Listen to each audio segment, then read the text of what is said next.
మిత్రులందరికీ శుభోదయం. Welcome to morning news. ముఖ్యంగా నేటి నుంచి 1,50,000 రుణమాఫీ, 6 లక్షల రైతుల అకౌంట్లో 7,000 కోట్లు, ₹1,00,000 రుణమాఫీ, పంట రుణాలను మాఫీ చేసేందుకు గత సర్కార్ 19వ తారీఖు నాడు పూర్తి స్థాయిలో మాఫీ చేసింది. అదేవిధంగా ₹1,50,000 లోపు పంట రుణాలను మాఫీ చేసేందుకు సర్కార్ సిద్ధమైంది. మంగళవారం రెండో విడతగా రైతుల క్రాప్ లోన్ అకౌంట్లో నిధులు జమ చేయనున్నది. అసెంబ్లీ ఆవరణలో వ్యవసాయ శాఖ ఆధ్వర్యంలో నిర్వహించే కార్యక్రమంలో సీఎం రేవంత్ రెడ్డి, బట్టి విక్రమార్క, వ్యవసాయ శాఖ మంత్రి తుమ్మల నాగేశ్వరరావు బటన్ నొక్కి రుణమాఫీకి సంబంధించిన నిధులు విడుదల చేయన రాష్ట్ర వ్యాప్తంగా 1,50,000 లోపు రుణమున్న 6 లక్షల మంది రైతులకు సంబంధించిన 7,000 కోట్ల నిధులను జమ చేయనున్నారు. ఈ నిధుల విడుదల కోసం ఇప్పటికే ఆర్థిక శాఖకు స్పష్టమైన ఆదేశాలు జారీ చేయడం జరిగింది. అదేవిధంగా రుణమాఫీ 2024లో మొదటి విడతగా 11.32 లక్షల కుటుంబాలకు 6,114 కోట్ల రైతుల అకౌంట్ లో జమ అయ్యాయి. సాంకేతిక సమస్య వల్ల 17,877 ఖాతాల్లో 24.94 కోట్లు జమ కాలేదు. వ్యవసాయ శాఖ మొదటి దశ రుణమాఫీ దాదాపుగా 1,20,000 ఫిర్యాదులు వచ్చాయి. ఆధార్ బ్యాంకుతో ఒకే విధంగా పేరు లేకపోవడం వంటి ఫిర్యాదులన్నింటినీ పరిష్కరించారు. బ్యాంక్ అకౌంట్ 1 నుంచి 9 నెంబర్తో స్టార్ట్ అవుతుందని, అయితే 0 నుంచి స్టార్ట్ అయ్యే అకౌంట్ లో రుణమాఫీ కాలేదని ఫిర్యాదులు వచ్చాయని వ్యవసాయ కార్యదర్శి రఘునందన్ వెల్లడించారు. టెక్నికల్ సమస్యను పరిష్కరించడానికి కొంత టైం పడుతుందని, ఈలోపు ఆర్బీఐ నుంచి నిధులు వెనక్కి రాగానే తిరిగి ఆయా రైతుల అకౌంట్ లో జమ చేస్తామని చెప్పడం జరిగింది. ఏదైతే ప్రజా ప్రభుత్వం పైసా పైసా కూడబెట్టి తెలంగాణ రైతాంగానికి రాహుల్ గాంధీ గారు ఏదైతే 2 లక్షల రూపాయల రైతు రుణమాఫీని వరంగల్ వేదికగా ప్రకటించారో, మేనిఫెస్టో కమిటీ చైర్మన్ గా శ్రీధర్ బాబు గారు, అదేవిధంగా అప్పుడున్న పిసిసి అధ్యక్షులు రేవంత్ రెడ్డి గారు, అదేవిధంగా ఏఐసిసి అగ్రనేత రాహుల్ గాంధీ గారి అధ్యక్షతన జరిగిన వరంగల్ డిక్లరేషన్ కు సంబంధించి ఈ నెల 19వ తారీఖు నాడు 1,00,000 లోపు రుణాలు అందజేయడం జరిగింది.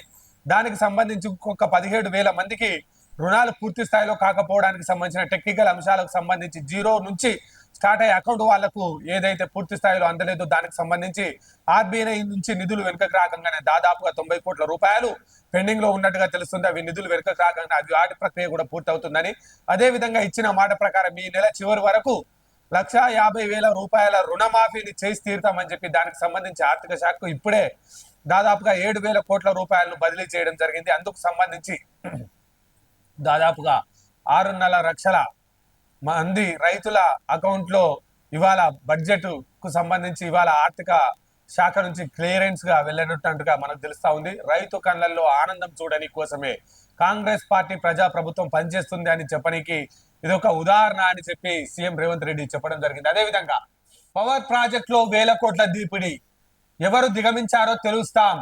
బీఆర్ఎస్ నేతలకు సీఎం రేవంత్ హెచ్చరిక. బిహెచ్ఈఎల్ కు కాంట్రాక్ట్ ఇవ్వడంలోనే అసలు మతలబ్. ఇసుక, కంకర, సివిల్ సబ్ కాంట్రాక్ట్లన్నీ బినామీలకే అప్పగించారు. పవర్ పై ఎంక్వైరీ అడిగిందే వాళ్ళు, ఎంక్వైరీ ఆపాలంటూ కోర్టుకెళ్ళింది వాళ్ళే. కేసీఆర్ సత్య హరిశ్చంద్రుడే అయితే విచారణకు ఎందుకు పోతలే? సుప్రీం తీర్పును కూడా వక్రీకరిస్తున్నారు. చేసిన పాపం ఊరికే పోదు, ఆడబిడ్డలను జైల్లో పెట్టించారు, ఇప్పుడు వాళ్ళకి అదే గతి పట్టిందని వ్యాఖ్య. అర్ధరాత్రి 1:30 వరకు సాగిన సభ, పద్దులపై సమాధానం ఇచ్చిన బట్టి. పవర్ కమిషన్ కు కొత్త చైర్మన్ ను నియమిస్తాం, నిషేధించిన టెక్నాలజీని వాడి ముంచిండ్రు. ఇకపోతే తెలంగాణ రాష్ట్ర ఖజానా మీద 80,000 కోట్ల రూపాయల ఆర్థిక భారం మోపబడి డిస్కంలన్నీ విధ్వంసానికి గురై డిస్కంల పరిస్థితి అగమ్య గోచరంగా ఏర్పడిన తరుణంలో ప్రజా ప్రభుత్వం అధికారంలోకి రాగానే 16,000 కోట్ల మిగులు బడ్జెట్ తో ఉన్న రాష్ట్ర ఆర్థిక పరిస్థితి 7 లక్షల కోట్ల అధ్వాన పరిస్థితికి ఎందుకు వెళ్ళిందా, దానికి సంబంధించిన మతలబేందా అని తీస్తే 1,00,000 కోట్ల వ్యత్యాసంతో కాళేశ్వరం ప్రాజెక్టు, మరో 1,00,000 కోట్ల వ్యత్యాసంతో తెలంగాణ పవర్ డిస్కంలకు సంబంధించి తెలంగాణ రాష్ట్ర ఖజానా అప్పుల పాలకు సంబంధించిన విధి విధానాలను తెలుసుకోవాలన్న లక్ష్యంతో తెలంగాణ తొలి శాసనసభలో పెట్టినటువంటి బిల్లును అప్పుడున్న జగదీష్ రెడ్డి దమ్ముంటే సవాల్ ఉంటే మీరు నా సవాల్ స్వీకరించండి, మీరు డిస్కంల పైన కమిషన్ వేయండి అన్నారు. తెలంగాణ ప్రభుత్వం కమిషన్ వేసిన తర్వాత ఏదైతే జగదీష్ రెడ్డి గారు మాజీ మంత్రి గారు కేసీఆర్ సత్య హరిశ్చంద్రుడు అని చెప్తున్నారు. నిజంగానే కేసీఆర్ సత్య హరిశ్చంద్రుడు శుద్ధ పూసే అయితే 80,000 కోట్ల రూపాయలకు సంబంధించిన ఆర్థిక లావాదేవీలకు సంబంధించి తెలంగాణ రాష్ట్ర ప్రజల మీద మోపిన బరువుకు సంబంధించి వేసినటువంటి కమిషన్ కు ఎందుకు హాజరు కాలేదు అనేది సూటిగా కాంగ్రెస్ ప్రభుత్వానికి సంబంధించిన పెద్దలు అడుగుతా ఉన్నారు. అదేవిధంగా ఓకే, తను అటెండ్ కాకపోయినప్పటికీ కమిషన్ కి ఇవ్వాల్సిన సమాధానం ఎందుకు ఇవ్వలే? కమిషన్ ను రద్దు చేయమని ఎందుకు హైకోర్టుకి వెళ్ళింది? హైకోర్టుకి వెళ్తే హైకోర్టు ముట్టికాయలు కొట్టిన తర్వాత అంతటితో ఆగకుండా, తెలంగాణ ప్రజల భవిష్యత్తును దృష్టిలో పెట్టుకొని ఉండకుండా సుప్రీంకోర్టు మెట్లను ఎక్కిండు. సుప్రీంకోర్టు మెట్లను ఎక్కితే సుప్రీంకోర్టు కూడా ఎక్కడ తెలంగాణ విద్యుత్ కమిషన్ కు సంబంధించి వేసినటువంటి కమిషన్ ను ఆపమని తీర్పు ఇవ్వలేదు. కానీ దాన్ని కూడా సభలో తప్పుదో పట్టించే విధంగా జగదీశ్వర్ రెడ్డి అయితేనేమి, హరీష్ రావు అయితేనే ఇతర సభ్యులు మాట్లాడుతూ ఉన్నారు. తెలంగాణకు సంబంధించిన సుప్రీంకోర్టు కమిషన్ ను ఆపమని ఎక్కడా ఇవ్వలేదు. కానీ కమిషన్ చైర్మన్ ఏదైతే ప్రెస్ మీట్ పెట్టిండో దాని వల్ల కేసీఆర్ అభ్యంతరం పెడుతున్నాడు కాబట్టి కమిషన్ చైర్మన్ ను మార్చనీకి మీరు అడ్వకేట్ జనరల్ కు 2 గంటల సమయం సుప్రీంకోర్టు ఇవ్వడం జరిగింది. తెలంగాణ ప్రభుత్వం విఘ్నులైన సుప్రీంకోర్టు యొక్క నిర్ణయాన్ని పరిశీలన చేసి సుప్రీంకోర్టుకు తగు సమాచార నిమిత్తమై మేము కమిషన్ ను మార్చనీకి మాకు ఎటువంటి అభ్యంతరం లేదని తెలిపి కమిషన్ ను మార్చనీకి ఒప్పుకుంది. కానీ ఎక్కడ కమిషన్ ను రద్దు చేయమని చెప్పలేదు. కమిషన్ పూర్తి స్థాయిలో నిజానిజాలు బయటికి తీసుకొచ్చే ప్రయత్నంలో ఉంది. ఎందుకైతే మీరు కాలు గాలిన పిల్లిలాగా ఎందుకు దొంగ అంటే భుజాలు దడుపుకుంటారు అని సీఎం రేవంత్ సూటిగా స్పష్టంగా జగదీశ్వర్ రెడ్డిని కౌంటర్ చేసినట్టుగా కనబడతా ఉంది.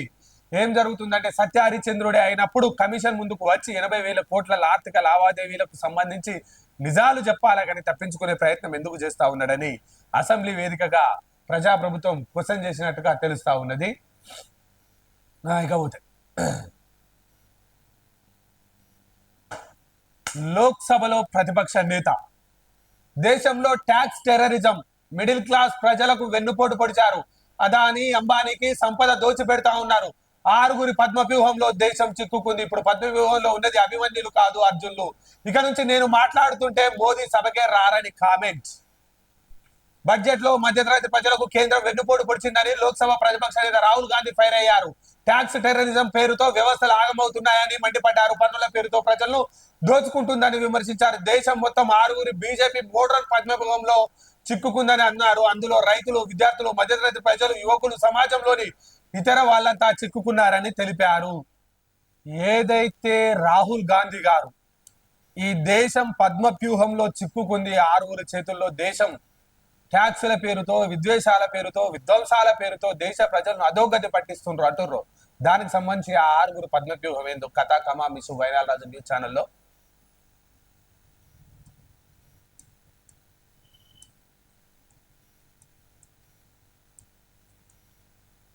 పద్మవ్యూహం 1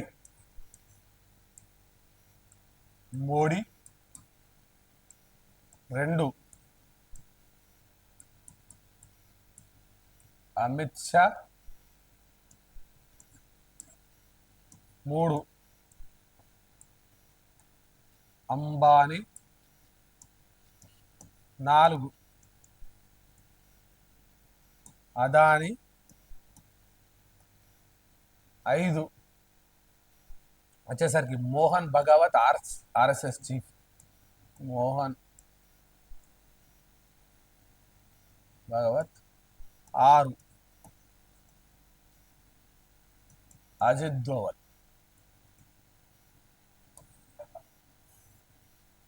దేశం ఈ 6 చేతుల్లో పద్మవ్యూహం లెక్క. ఏదైతే పద్మవ్యూహంలో ఆనాడు అభిమన్యుడు తెలిసి తెలియక వెళ్ళి చనిపోయాడు.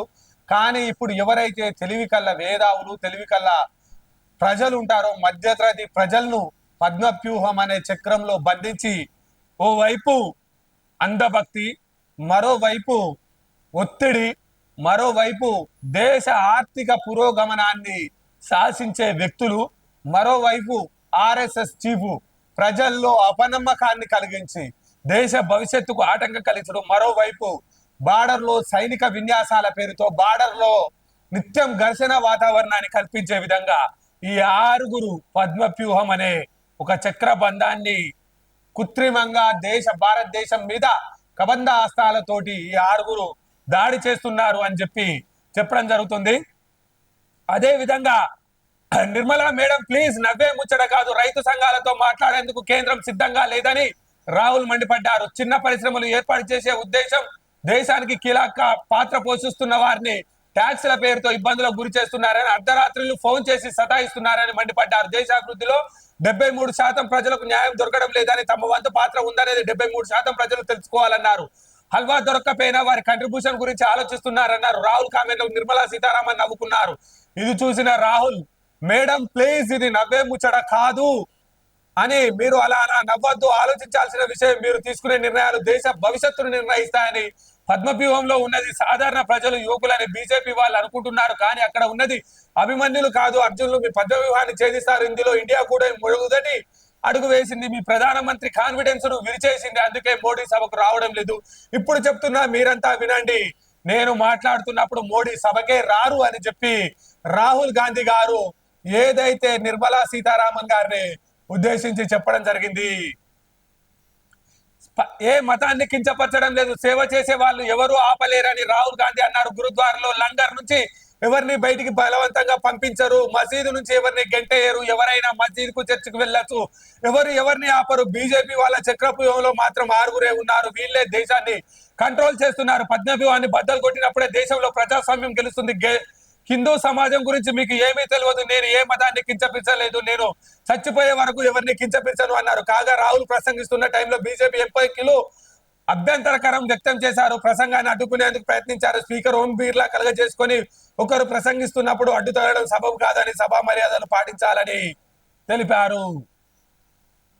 ఏదైతే ఈ దేశంలో 6 వ్యక్తుల చేతుల ఈ దేశం కీలుబొమ్మ కావడాన్ని ఎట్టి పరిస్థితుల్లో ఇండియా కూటమి కాంగ్రెస్ పార్టీ సహించదని, పేదల కోసం, మధ్యతరగతి ప్రజల కోసం, కులాల కోసం, మతాల కోసం, సర్వ మత ప్రయోజనాల కోసం, శాంతి భద్రతల కోసం, ఈ దేశాన్ని ఏకం చేయడం కోసం మేము జోడో యాత్ర చేసినామని, దాని ఫలితంగానే ఈ రోజు ఇండియా కూటమి అత్యంత బలమైన కూటమిగా ఉందని, మేము నిజాలు మాట్లాడితే దానికి సమాధానం చెప్పలేక ప్రధాని మోడీ సభకు రావడమే బంద్ చేశారని రాహుల్ గాంధీ హాట్ కామెంట్ చేశారు. దీనికి సంబంధించి నిర్మలా సీతారామన్ గారు కొంచెం చెలోక్తి విసిరితే, మేడం ప్లీజ్ ఇది నవ్వే పరిస్థితి లేదు, దేశం అంధకారం వైపు ప్రయాణిస్తుంది, 6 చేతిలో బందీ అయిన దేశం అని మేము గగ్గోలు పెడుతుంటే మీరు జోక్గా తీసుకోవద్దు మేడం, మీ చేతిలో మీ మాటలో ఈ దేశానికి సంబంధించిన ఆర్థిక వ్యవస్థ నడుస్తా ఉంది. రాష్ట్రాలను ఎక్కడికక్కడికి తుంచి పారేస్తున్నారు. రాష్ట్ర బడ్జెట్లను, రాష్ట్రాలకు కేటాయించిన బడ్జెట్ ను ఎక్కడికక్కడ సర్వనాశనం చేసి మీరు రాష్ట్రాల వెన్ను విరుస్తా ఉన్నారు. దయచేసి మేడం, దేశంలో ప్రతి రాష్ట్రం అంతర్భాగమే, ప్రతి పౌరుడు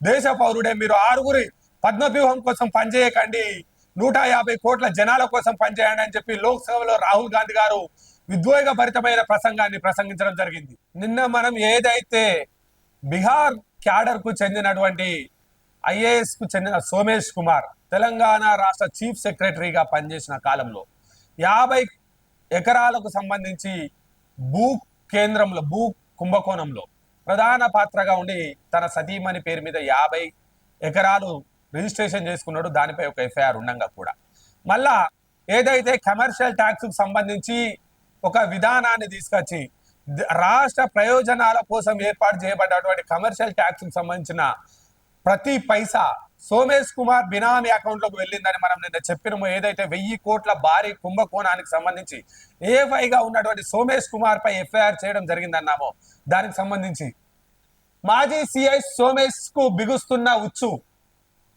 1400 కోట్ల జిఎస్టి స్కామ్ లో ఆయనదే కీలక పాత్ర. కేసు సిఐడికి బదిలీ. 75 కంపెనీలకు, రాష్ట్ర బెవరేజ్ కార్పొరేషన్ కు లబ్ధి చేకూర్చేలా గోల్మాల్. నాడు వాట్సాప్ గ్రూప్ ద్వారా కథ నడిపించిన సోమేష్ ఎప్పటికప్పుడు సర్వీస్ ట్యాక్స్ అధికారులకు ఆదేశాలు. కీలకంగా మారిన audit report, WhatsApp group, CID ఎంట్రీతో మరింత లోతుగా విచారణ. సోమేష్ కుమార్ బీహార్ రాష్ట్రానికి చెందిన బీహార్ బందిపోటుగా అభివర్ణించారు ఒకప్పుడు గతంలో విపక్షాలన్నీ. బీహార్ ఈయనకు అర్హత లేదు, ఈయన బ్యాచ్ సీనియారిటీ కాదు, ఈయన బీహార్ రాష్ట్రానికి చెందిన ఒక బందిపోటు మాదిరిగా తెలంగాణ రాష్ట్ర సంపదను దోచుకుంటుండు, ధరణి పుణ్యం ఈయనదే, ట్యాక్స్ వసూలు పుణ్యం ఈయనదే, ప్రతిపక్షాల గొంతు నొక్కేయడం పుణ్యం ఈయనదే, ఎప్పటికప్పుడు ఉన్నతాధికారులకు సరైన ఆదేశాలు ఇవ్వకుండా కమర్షియల్ కలెక్షన్ కరప్షన్ అన్న పదంతో ఈ రాష్ట్ర పురోగతిని, సొంత ప్రయోజనాలకు, తెలంగాణ రాష్ట్ర ప్రయోజనాలను, తెలంగాణ ప్రజల ట్యాక్సెస్ ని ముంచేసిన గనుడు అని ప్రతిపక్షం ఎప్పటికప్పుడు గగ్గోలు పెట్టిన ఈయననే ఆనాటి ముఖ్యమంత్రి చీఫ్ సెక్రటరీగా నియమించారు. అందుకు సంబంధించి జిఎస్టీ కుంభకోణంలో మాజీ చీఫ్ సెక్రటరీ సోమేష్ కుమార్ కు ఉచ్చు బిగుస్తుంది. 1400 కోట్ల ఈ స్కామ్ లో పోలీసులు ఆధారాలు సేకరించారు. ఇప్పటికే సోమేష్ పై తాజాగా ఈ కేసులో కీలక పరిణామం చేర్చుకుంది. వాట్సాప్ గ్రూప్ ద్వారా ఇతనికి సంబంధించిన మిగతా వ్యవస్థ అంతా బయటికి వచ్చే విధంగా తెలుస్తా ఉన్నది. స్పెషల్ ఇనిషియేటివ్ అనే పేరిట వాట్సాప్ గ్రూప్ నడిపినట్టుగా మనకు తెలుస్తా ఉన్నది. దానితో పాటుగా ఆయన వెనుక ఎవరెవరు ఉన్నారు, గత ప్రభుత్వంలో సిఎస్ గా పనిచేసిన సోమేష్ వెనుక ఎవరెవరు ఉన్నారన్న దానికి సంబంధించిన ఈ కుంభకోణానికి ఎవరు తెరదీశారు అన్న విచారణ నడుస్తా ఉంది. ఆడిట్ రిపోర్ట్ ఆధారంగా ఎంక్వైరీ సాగుతా ఉంది. నోటీసులు ఇవ్వనున్న సిఐడి సోమేష్ కుమార్ కూడా నోటీసులు ఇవ్వనున్నట్టుగా తెలుస్తా ఉంది. సిఎస్ పోలీసుల నుంచి సిఐడికి మంగళవారం కేసు డాక్యుమెంట్లు చేరే అవకాశాలు కనిపిస్తా ఉన్నాయి. జిఎస్టీ అధికారులు రూపొందించిన ఫోరెన్సిక్ ఆడిట్ రిపోర్టు ఆధారంగా సిసిఎస్ పోలీసులు ఇప్పటికే ప్రాథమిక వివరాలు సేకరించారు. సిసిఎస్ నుంచి వచ్చిన ఎఫ్ఐఆర్ ఆధారంగా సిఐడి మరో కేసు నమోదు చేసింది. ఇందులో భాగంగా మాజీ సిఎస్ సోమేష్ కుమార్ సహా నిందితులైన service tax additional commissioner SV Kasi Visweswararao, deputy commissioner A Sivarama Prasad, assistant professor Sobhan Babu, Plianto technologies company నిర్వాహకులకు నోటీసులు అందే అవకాశం ఉంది. ఏదైతే ఆడిట్ రిపోర్ట్ లో వెల్లడైంది, ప్రభుత్వ ఖజానాకు 1400 కోట్ల నష్టము గుర్తించారు. ఇందులో రాష్ట్ర బెవరేజ్ కు 400 కోట్లు, 75 కంపెనీలకు 1000 కోట్ల పైగా ట్యాక్స్ ఎగవేసినట్టుగా డాక్యుమెంట్లు సేకరించారు. ఈ కంపెనీలో ఏపీ, కర్ణాటక, మహారాష్ట్ర, ఢిల్లీకి చెందినవిగా ఉన్నాయి. ట్యాక్స్ ఎగవేతలో కంపెనీలకు సహకరించిన సోమేష్ ఇతర నిందితులు భారీ ప్రయోజనం పొందినట్లుగా మనకు తెలుస్తా ఉన్నది. తెలంగాణ ప్రభుత్వం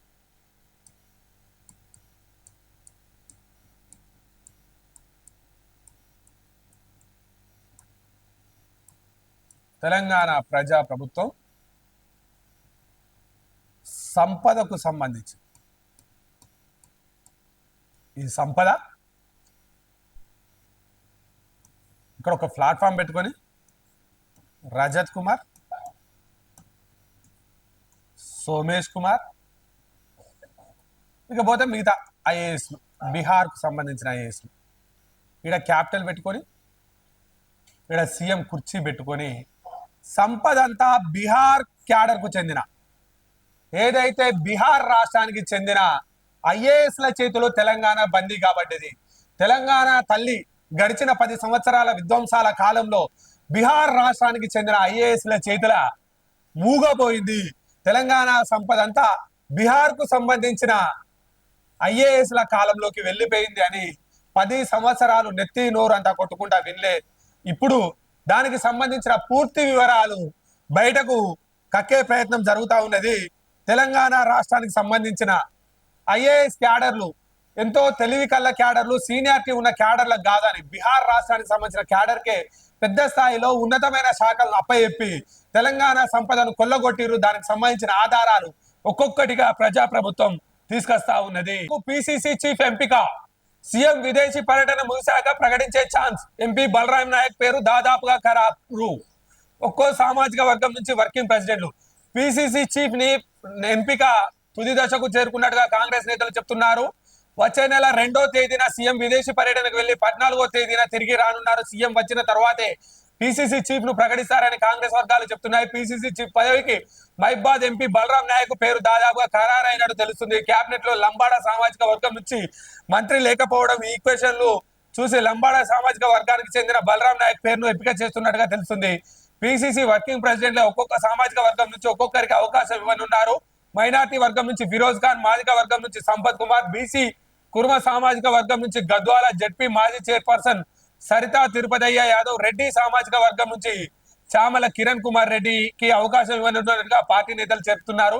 పిసిసి వర్కింగ్ ప్రెసిడెంట్ గా ఎమ్మెల్సీ మహేష్ కుమార్ గౌడ్ ను కొనసాగించనున్నారని సమాచారం వస్తా ఉంది. తుది దశకు చేరిన పిసిసి ఎంపిక కాంగ్రెస్ పార్టీకి సంబంధించి కాంగ్రెస్ పార్టీ కోసం కష్టపడ్డ కార్యకర్తలు చాలా మంది భుజాన్న జెండా పెట్టుకొని కాంగ్రెస్ పార్టీ ఏ పిలిపిస్తే నిర్బంధాలు, నిర్మానుషాలు, ఎంత ఇబ్బందికర పరిస్థితి ఉన్నా ఇనుప కంచెలను తెంచుకొని కాంగ్రెస్ జెండాను తెలంగాణ అసెంబ్లీపై నిలబెట్టాలని, ఈ మోసే జెండానే ఈ రాష్ట్ర ప్రగతికి ఎజెండా అన్న లక్ష్యంతో కష్టపడి పదవులు త్యజించి కుటుంబ కలహాలతో సహా ఎన్ని ఇబ్బందులు, ఆర్థిక పరంగా ఎన్ని ఇబ్బందులున్నా కాంగ్రెస్ పార్టీ జెండా మోసి 10 సంవత్సరాల నిర్బంధాన్ని మొత్తం ఎక్కడికక్కడ తెంచేసుకొని కాంగ్రెస్ పార్టీ గెలుపులో కీలక పాత్ర పోషించారు. కాంగ్రెస్ పార్టీకి సంబంధించిన కార్యకర్తల మనోగతం ఏంటంటే, పిసిసి చీఫ్ను మీరు ఎన్నుకోవడం మంచి నిర్ణయం అయినప్పటికీ అధికారంలో ఉన్న నాయకులకు కాకుండా ఏదైతే ఎమ్మెల్యేలుగా, ఎంపీలుగా, జెడ్పీ చైర్పర్సన్లుగా ఉన్న వారిని కాకుండా కాంగ్రెస్ పార్టీ కోసం పదవులు త్యాగం చేసి కాంగ్రెస్ పార్టీ కోసం కొట్లాడిన వారిని వివిధ పదవులలో నిలబెట్టాలని కోరుతా ఉన్నారు. అందుకు సంబంధించి బలరాం నాయక్ గారు కూడా ఇదివరకే మహిబాద్ ఎంపీగా పనిచేస్తా ఉన్నాడు. అదేవిధంగా మహేష్ కుమార్ గౌడ్ గారు కూడా ఏదైతే ఎమ్మెల్సీగా పనిచేస్తా ఉన్నారు. కాబట్టి ఎవరెవరైతే పదవుల్లో ఉన్నవారు కాకుండా పదవుల్లో లేని అదే సామాజిక వర్గానికి చెందిన పదవుల్లో లేని నాయకులకు పదవులు ఇస్తే, జోడు పదవులు కాకుండా పదవులు ఇస్తే పార్టీ ప్రక్షాళనలో కింది స్థాయి నాయకత్వానికి మేలైన ప్రయోజనం చేకూరుతుందని కాంగ్రెస్ పార్టీ కార్యకర్తల మనోగతం. సార్, కొద్దిగా దీన్ని ఆలోచన చేయాల్సిందిగా మా న్యూస్ ఛానల్ ద్వారా చెప్పడం జరుగుతూ ఉంది. సింగరేణికి విద్యుత్ శాఖ బకాయిలు 21,000 కోట్లు. ఎమ్మెల్యే కూనంనేని సాంబశివరావు సింగరేణికి విద్యుత్ శాఖ 21,000 కోట్ల రూపాయల బాకీ పడిందని, అదేవిధంగా సంస్థ ఉద్యోగులు పట్టించుకోవడం లేదని ఆరోపించారు. కనీసం వారికి ఇల్లు కూడా ఇవ్వడం లేదని, ఇల్లున్నా కూల్చేస్తున్నారని తెలిపారు. కనీస వేతన చట్టాలను అమలు చేయండి. ఏదైతే సింగరేణిలో మొన్న OCP 2లో సైడ్ వాల్ కూలి మరణించడం జరిగింది. ఆ తర్వాత OCP 1 కు సంబంధించి HD కంపెనీకి సంబంధించి బ్లాస్టింగ్ సెక్షన్ కు సంబంధించి ఆడప్ శ్రీకాంత్ కు కళ్ళు పోవడం జరిగింది. అదేవిధంగా నిన్న ఏదైతే టూయింగ్ లైన్ మైన్ లో కార్మికునికి ప్రాణాపాయ స్థితికి రావడం జరిగింది, కార్మికుని యాక్సిడెంట్ జరిగింది. సింగరేణిలో భద్రతా ప్రమాణాలపై తగు చర్యలు తీసుకోవాల్సిందిగా, గత ప్రభుత్వం నుంచి జరిగిన గుణపాఠాలను నేర్చుకోవాల్సిందిగా, సింగరేణి వలన ఇబ్బందికర పరిస్థితి ఏర్పడుతుంది, కార్మికుల భవిష్యత్తుకు ప్రమాదం ఏర్పడుతోంది, కార్మికులకు సేఫ్టీ ప్రికాషన్స్ లో సింగరేణి యాజమాన్యం నిర్లక్ష్యం వహిస్తుందని మరొక మారు చెప్పడం జరుగుతుంది. అదేవిధంగా సింగరేణి సంస్థకు 21,000 కోట్ల రూపాయల బకాయి తెలంగాణ రాష్ట్ర ప్రభుత్వానికి గత ప్రభుత్వం బకాయి పడిందని, ఆ డబ్బులు ఇప్పించాలని కూడా సిపిఐ ఎమ్మెల్యే కూనంనేని సాంబశివరావు చెప్తారు. అదేవిధంగా జీడీకే 2వ గని వద్ద కార్మికుల నిరసన. సింగరేణి రామగుండం రీజియన్ లోని జీడీకే 2వ గనిలో ప్రమాద ఘటనలో నిర్లక్ష్యం వహించిందని, గని అండర్ మేనేజర్ పై చర్యలు తీసుకోవాలని కార్మికులు సోమవారం నిరసన దిగారు. మొదటి షిఫ్ట్ లో అటెండెన్స్ పడిన తర్వాత విధులకు హాజరు కాకుండా గని ఆవరణలో బైఠాయించి నినాదాలు చేశారు. కార్మికులకు మద్దతుగా ఏఐటీసీ, ఐఎన్టీసీ, టీపీసీకేఎస్, హెచ్ఎంఎస్, బిఎంఎస్, సిఐ2 సంఘాలకు చెందిన లీడర్ల నుంచి పలువురు లీడర్లు మాట్లాడుతూ పని స్థలం వద్ద ప్రమాదకరంగా ఉందని, మైనింగ్ సర్దార్ చెప్పిన వినోచుకోకుండా అండర్ మేనేజర్ భరత్ కార్మికులతో డ్యూటీ చేయించాడని చెప్పారు. సింగరేణి ఆజీవన్ జీఎం శ్రీనివాస్ తో యూనియన్ లీడర్లు చర్చలు జరిపారు. ప్రమాదంపై విచారణ జరుగుతుందని, బాధ్యులపై చర్యలు తీసుకుంటామని జీఎం హామీ ఇవ్వడంతో Singareni director operation VSK Srinivas ప్రమాదం జరిగిన ప్రాంతాన్ని సందర్శించి పరిశీలించారు. ఆయన వెంట Ramagundam region safety GM KHN Gupta, area safety officer Vaidya, mine safety officer Donta Venkateswarlu ఉన్నారు. ఆల్రెడీ మనం ఏదైతే చెప్పినామో సింగరేణి అండర్ మేనేజర్ కు సంబంధించి పని స్థలంలో సేఫ్టీ ప్రికాషన్ లేవు, అక్కడ యాక్సిడెంట్ గురే అవకాశాలు ఉన్నాయని సర్దార్ చెప్పినప్పటికీ కూడా అండర్ మేనేజర్ ఎవరైతే ఉన్నారో అతను పని స్థలానికి పంపించడం జరిగింది. తద్వారా యాక్సిడెంట్ జరిగిందని చెప్పి కార్మికులంతా ధర్నా కూర్చోవడం జరిగింది. దయచేసి ప్రొడక్షన్ ఎంత ముఖ్యమో కార్మికుల ప్రాణాలు అంతకు 100 రెట్లు ముఖ్యమన్న విషయాన్ని మర్చిపోవద్దని సింగరేణి యాజమాన్యానికి మరొక మారు గుర్తు చేయడం జరుగుతుంది. పెద్దపల్లిలో ఇండస్ట్రీ ఏర్పాటుపై సర్కార్ ఫోకస్. ఫుడ్ ప్రాసెసింగ్ యూనిట్ ఏర్పాటుకు చర్యలు. ఎలిగేడు మండలంలో ఇప్పటికే 500 ఎకరాల గుర్తింపు యూనిట్ ఏర్పాటుతో వందలాది మందికి ఉపాధి. ఇటీవల ఆయిల్ ఫార్మ్ ఇండస్ట్రీకి శంకుస్థాపన. పెద్దపల్లి జిల్లాలో ఇండస్ట్రీస్ ఏర్పాటుపై సర్కార్ ఫోకస్ చేసింది. ఇప్పటికే రామగుండం ఇండస్ట్రియల్ ఏరియా కొనసాగుతుండగా మిగతా జిల్లాలను కూడా అందులో చేర్చేందుకు జిల్లాలో ఫుడ్ ప్రాసెసింగ్ ఏర్పాటు చేయడం కోసం మొదలయ్యాయి. ఇప్పటికే ఎలిగేడు మండలంలో 500 ఎకరాలను అధికారులు గుర్తించారు. ఈ ఇండస్ట్రీ ఏర్పాటైతే వందలాది మందికి ప్రత్యక్షంగా, వేల మందికి పరోక్షంగా ఉపాధి అవకాశాలు దొరుకుతాయని కాలువ శ్రీరాంపూర్ పెదరాజపల్లిలో ఆయిల్ ఇండస్ట్రీకి శంకుస్థాపన ఇంతకుముందే మంత్రులు చేయడం జరిగింది. మంత్రి మండలంలో కోకోలా కంపెనీ ఏర్పాటు కూడా భూ సర్వే కూడా జరుగుతుంది. పరిశ్రమల ఏర్పాటు నుంచి కాంగ్రెస్ ప్రభుత్వం ఏర్పాటు అయిన నాటి నుంచి మంత్రి శ్రీధర్ బాబు గారు పెద్దపల్లి జిల్లాలో పరిశ్రమల ఏర్పాటుకు ఇంపార్టెన్స్ ఇస్తున్నారు. ఈ క్రమంలో గతంలో ఆగిపోయిన ఫుడ్ ప్రాసెసింగ్ యూనిట్ ఏర్పాట్లపై దృష్టి సారించారు. ఈ పరిశ్రమ ఏర్పాటుకు దాదాపుగా 500 ఎకరాలు అవసరం ఉండగా ఇంత భూమి ఒకే చోట లేదు. దీంతో అధికారులు ఎలిగేడు మండలంలో సుమారు 1200 ఎకరాల అసైన్ భూమిని గుర్తించారు. వివిధ సామాజిక వర్గాలకు పంపిణీ చేయగా వాటిలో కొన్ని సాగులో ఉన్నాయి. ఫుడ్ ప్రాసెసింగ్ యూనిట్ కోసం అధికారులు సర్వే చేయగా అందులో 102 ఎకరాలు మాత్రం ఖాళీగా ఉన్నట్లు గుర్తించారు. వీటి స్వాధీనానికి అధికారులు ప్లాన్ రెడీ చేశారు. మిగతా వాటికి పరిహారం ఇచ్చి తీసుకోవాలని సర్కార్ నిర్ణయించింది. మిగతా భూములకు పరిహారం ఇస్తామని చెప్పడంతో రైతులు అంగీకారానికి వచ్చారు. దీంతో చాలా వరకు సమస్య పరిష్కారమైంది. ఈ క్రమంలో రానున్న రోజుల్లో ఫుడ్ ప్రాసెసింగ్ యూనిట్ల ఏర్పాటుకు కాంగ్రెస్ సర్కార్ చొరవ చూపుతుందని స్థానికులు ఆశాభావం వ్యక్తం చేశారు. ఏదైతే పెద్దపల్లి జిల్లా రామగుండం పారిశ్రామిక ప్రాంతాన్ని మంతని నియోజకవర్గానికి చెందిన ఐటీ శాసనసభ వ్యవహారాల శాఖ మంత్రి శ్రీధర్ బాబు గారు ప్రత్యేక దృష్టితో ఎట్ ది రేట్ ఆఫ్ అభివృద్ధి as on Ramagundam coal corridor at the rate of అభివృద్ధి పెద్దపల్లి జిల్లా ఈ కేంద్ర బిందువు వచ్చేసి రాష్ట్ర ఐటీ శాసనసభ వ్యవహారాల శాఖ మంత్రి వర్యులు పరిశ్రమల శాఖ మంత్రి వర్యులు శ్రీధర్ బాబు గారు దానికి సంబంధించి ఈ మధ్య కాలంలోనే దాదాపుగా 200 కోట్ల రూపాయలతోటి ఏదైతే ఆయిల్ ఫామ్ రిఫైనరీ ఇండస్ట్రీని పెదరాత్పల్లిలో నిర్మాణానికి శంకుస్థాపన చేసినటువంటి శ్రీధర్ బాబు గారు మానేరు నదీ తీరాన 500 కోట్ల 700 కోట్ల కోకాకోలా బాట్లింగ్ యూనిట్ కు సంబంధించి ఎంఓయూలు కుదుర్చుకొని మానేరు నదీ తీరాన మంతని నియోజకవర్గానికి సంబంధించి కోకాకోలా బాట్లింగ్ యూనిట్ ద్వారా ఇక్కడ ఉన్న యువతకు పెద్ద ఎత్తున ఉద్యోగ ఉపాధి అవకాశాలు కల్పించడంతో పాటుగా అదే విధంగా ఫుడ్ ప్రాసెసింగ్ యూనిట్ ను కూడా పెద్దపల్లి నియోజకవర్గ కేంద్రానికి సంబంధించి ఎలిగేడు సమీపాన ఏదైతే గ్రామ పంచాయతీకి సంబంధించి ప్రభుత్వ భూమికి సంబంధించి ఉన్నటువంటి భూమి 1200 ఎకరాలకు సంబంధించి గుర్తింపులు చేయడం జరిగింది. దానికి సంబంధించి గతంలోనే కొంతమందికి రైతులకు లావన్ పట్టాల కింద ఇవ్వడం వల్ల దాదాపుగా 150 ఎకరాల పెండింగ్ భూమి అందుబాటులో ఉంది. వారికి సంబంధించి మిగతా 400 ఎకరాలకు సంబంధించి ఎలిగేడు రైతాంగం తోటి నష్టపరిహారం రూపంలో మెరుగైన నష్టపరిహారాన్ని అందిస్తామని శ్రీధర్ బాబు గారు, విజయ రమణారావు గారు, మక్కాన్ సింగ్ గారు, అదేవిధంగా జిల్లాకు చెందిన అడ్లూరి లక్ష్మణ్ కుమార్ గారు వివిధ ఎమ్మెల్యేలు అందరూ కలిసి ఈ ప్రాంతానికి సంబంధించి ఇండస్ట్రియల్ కారిడార్ గా ఉండాలని, నీటి వనరులకు సంబంధించి ఇబ్బందిగా ఉండకూడదని, ఒక పెద్దపల్లి జిల్లాను ఆదర్శవంతమైన అభివృద్ధి కేంద్రంగా తీర్చిదిద్దాలన్న లక్ష్యంతో శ్రీధర్ బాబు గారు పైలట్ గా ఉండి ప్రత్యేక చొరవ చూపి ఇప్పుడు ఎలిగేడు ప్రాంతంలో కూడా 500 ఎకరాల భూమిని దాదాపుగా రైతులతో చర్చలు చేయడం వల్ల దాదాపుగా 90% సమస్య పరిష్కారం అయినట్టుగా మనకు కనిపిస్తా ఉంది.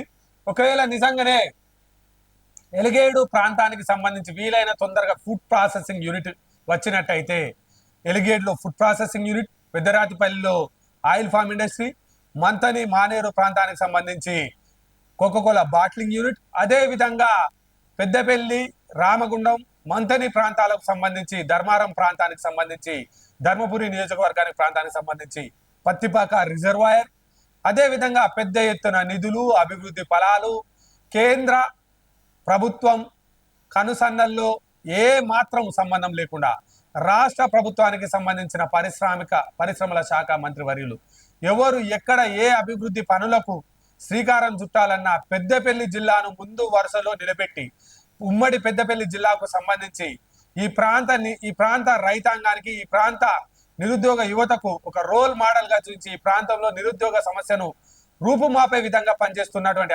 అదే కాకుండా నియోజకవర్గానికి ఒక మహిళను, ఏదైతే మండలానికి ఒక మహిళను పారిశ్రామికవేత్తగా తీర్చిదిద్దుతామని చెప్పి మొన్న ఈ మధ్యలో శ్రీధర్ బాబు గారు చెప్పడం జరిగింది. ఇవన్నీ కలిసి ఈ ప్రాంతానికి శ్రీధర్ బాబు గారు ఒక రోల్ మోడల్ గా అభివృద్ధికి కేర్ ఆఫ్ గా నిలుస్తున్నారని చెప్పడంలో అతిశయోక్తి లేదు.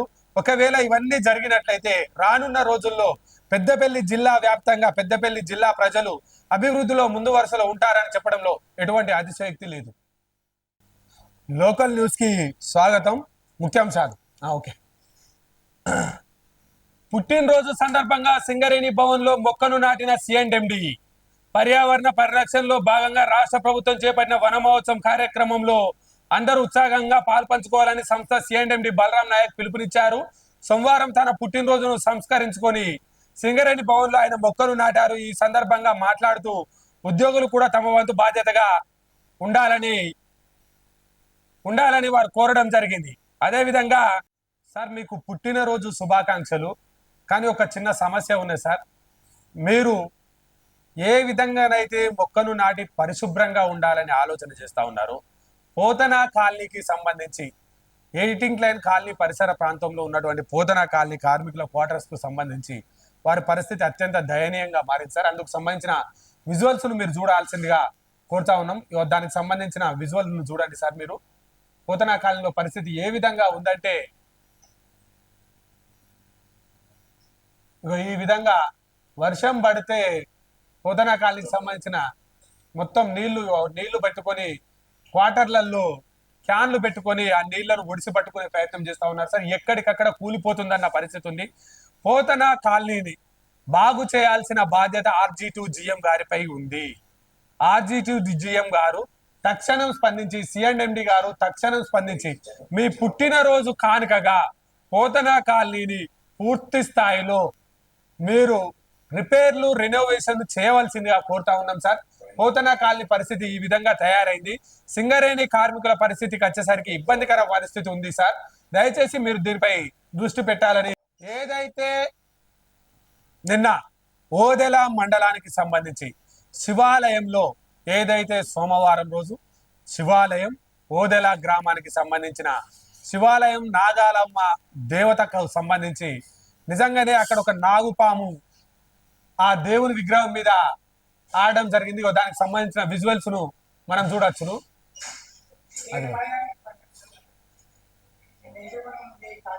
ఇదంతా ఓదెల శివాలయంలో జరిగిన నాగుపాముకు సంబంధించింది.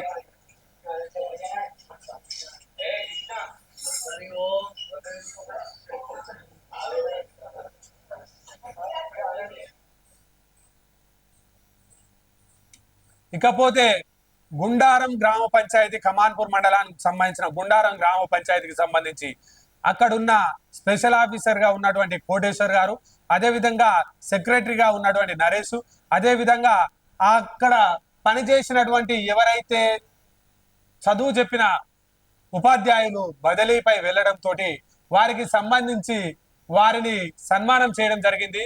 MRO, RI, అదే విధంగా సామాజిక కార్యకర్త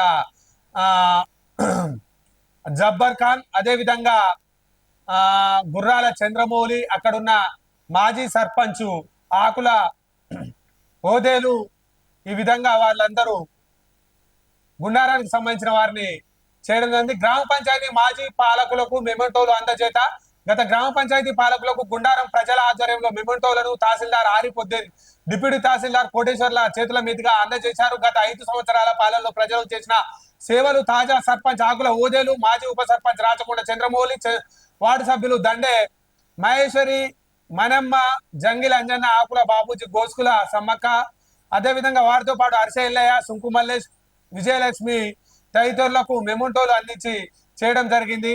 ఒక మంచి సాంప్రదాయాన్ని గుండారానికి సంబంధించిన నాయకులు చేశారు. మా గ్రామానికి మీరు సేవ చేశారు కాబట్టి మా గ్రామం నుంచి మా బహుమతిని స్వీకరించుర్రి అని చెప్పి వారిని పంపించడం జరిగింది. అదే విధంగా నిన్న ఏదైతే OCP1 HD కంపెనీకి సంబంధించిన ఆడెపు శ్రీకాంత్ కు జరిగిన నష్టానికి సంబంధించి ఏదైతే INTUC నాయకులు నిన్న వెళ్లి హైదరాబాద్ లోని LV ప్రసాద్ కంటి హాస్పిటల్లో OB కంపెనీలో బ్లాస్టింగ్ తో 2 కళ్ళ గాయాలు పాలైనటువంటి శ్రీకాంత్ ను పరామర్శ చేయడం జరిగింది. వారి ఆరోగ్యం మరియు బాగోగులు చూడడానికి LV ప్రసాద్ హాస్పిటల్కి వెళ్ళిన INTUC జిల్లా సెక్రటరీలు, అదే విధంగా INTUC వర్కర్స్ ఉర్దా శంకర్, అదే విధంగా కలవచెల్ల గ్రామ శాఖ అధ్యక్షులు వారిని వెళ్లి పరామర్శ చేయడం జరిగింది.